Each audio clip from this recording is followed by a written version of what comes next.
জুলাই গণঅভ্যুত্থানের ১ বছর পূর্তিতে জুলাই ঘোষণাপত্র পাঠ করেন প্রধান উপদেষ্টা ডক্টর মোহাম্মদ ইউনূস। এই ঘোষণাপত্র পাঠ শেষে প্রতিক্রিয়াও জানিয়েছে বিভিন্ন রাজনৈতিক দল। প্রতিক্রিয়ায় কেউ স্বাগত জানালেও কেউ আবার হতাশা ব্যক্ত করেছেন। এর ফলে সরগরম রাজনীতির মাঠ। এমন পরিস্থিতিতে সরকারের জুলাই ঘোষণাপত্র নিয়ে মন্তব্য করেছে আন্তর্জাতিক মানবাধিকার সংস্থা অ্যামনেস্টি ইন্টারন্যাশনাল। বিস্তারিত জানাচ্ছেন শেখ ফরিদ।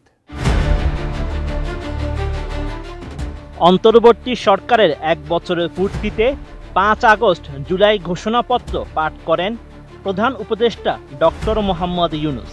এর এক সপ্তাহ পর জুলাই ঘোষণাপত্র নিয়ে এক বিবৃতি দিয়েছে আন্তর্জাতিক মানবাধিকার সংস্থা অ্যামনেস্টি ইন্টারন্যাশনাল, যেখানে জুলাই ঘোষণাপত্রের সঙ্গে সরকারের কার্যকলাপ সামঞ্জস্যপূর্ণ নয় বলে মন্তব্য করেছে সংস্থাটি।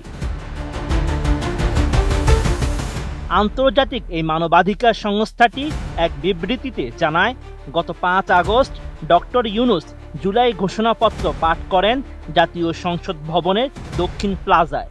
সেখানে তিনি জানান, সুশাসন ও সুষ্ঠু নির্বাচন, আইনের শাসন এবং অর্থনৈতিক ও সামাজিক ন্যায় বিচার নিশ্চিত করা এবং সকল রাষ্ট্রীয় ও সাংবিধানিক প্রতিষ্ঠানের জন্য আইনত সংস্কার জনগণের আকাঙ্ক্ষা।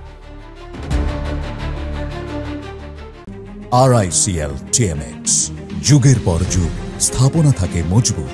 বিবৃতিতে জুলাই আন্দোলনে হত্যাকাণ্ড নিয়ে জাতিসংঘের সত্যানুসন্ধান প্রতিবেদনের অংশ জুড়ে দেওয়া হয়েছে। ওই প্রতিবেদনের অংশ যুক্ত করে বলা হয়েছে, জাতিসংঘের স্বাধীন তদন্তে এটা উঠে এসেছে শেখ হাসিনার সরকার, নিরাপত্তা বাহিনী ও গোয়েন্দা সংস্থা এবং আওয়ামী লীগের নেতাকর্মীরা মিলে পদ্ধতিগতভাবে ভয়ঙ্কর মানবাধিকার লঙ্ঘনের সঙ্গে জড়িত ছিলেন। এর মধ্যে রয়েছে বিচার বহির্ভূত হত্যা, আন্দোলনে হামলা, নির্বিচারে গ্রেপ্তার, নির্যাতনের মতো ঘটনা।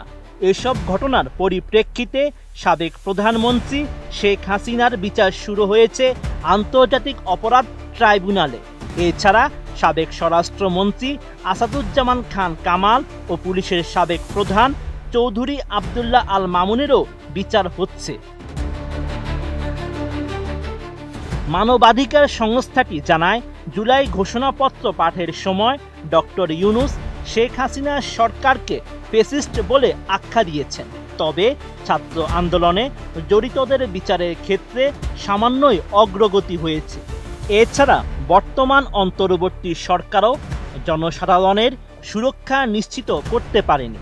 একই সাথে নির্বিচারে গ্রেপ্তারের মতো উদ্বেগজনক ঘটনাও ঘটছে। অ্যামনেস্টি আরও জানায়, আন্তর্জাতিক অপরাধ আদালতের রোম বিধিতে স্বাক্ষরকারী হওয়া সত্ত্বেও বাংলাদেশের অন্তর্বর্তী সরকার আন্তর্জাতিক অপরাধ ট্রাইব্যুনালের বিচারিক কাঠামোতে আইসিসির বিচারিক কাঠামো যুক্ত করেন। এই বিচারকে আইসিসিতে নেওয়ার আহ্বান জানিয়েছে অ্যামনেস্টি ইন্টারন্যাশনাল। এই সংক্রান্ত জাতিসংঘের যে সুপারিশ রয়েছে তা বাস্তবায়নের কথাও বলেছে সংস্থাটি। Sheikh Farid, ATN news.